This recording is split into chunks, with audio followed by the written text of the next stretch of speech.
Mga ka-stroll, matagal-tagal na rin ako naghahanap ng intercom, yung may music habang nag-uusap kayo. Mahirap maghanap nung ganong klase.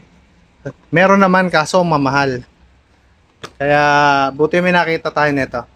Bagong model daw to. Ayan, IGEAS Q8.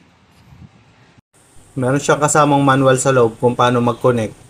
Pero ang ipapakita ko sa inyo ay yung mga hidden features niya. Ang una nyong gagawin, i-connect nyo muna yung dalawang intercom. Yung kay OBR tsaka yung sa akin, yung sa main host. Sunod yung gagawin, i-prepare nyo naman yung intercom nyo. Halimbawa, ikaw yung driver. I-prepare mo sa cellphone mo para ikaw yung magkaroon ng control.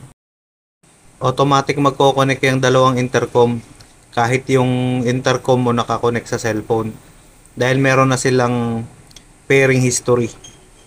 Subukan mong mag-play ng music doon sa intercom mo. I-play mo yung music player mo at kapag naririnig mo yung music, ganito na yung gagawin mo.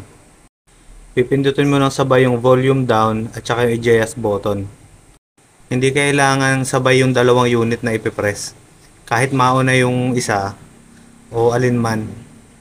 Kapag nag-press ka ng volume down at adjust button, dapat may maririnig ka na music sharing mode. Isang press lang na mabilis ang kailangan.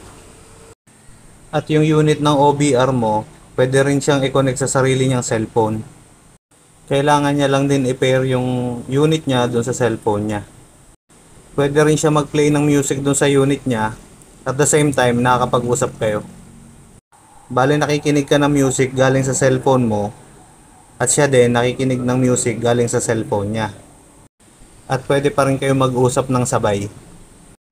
Kapag nag-music sharing kayo na gamit ang iisang cellphone, halimbawa yung cellphone mo lang yung gamit, maririnig niya lahat. Yung Waze, yung tumatawag, maririnig niya rin yung usapan nyo ng kabit mo.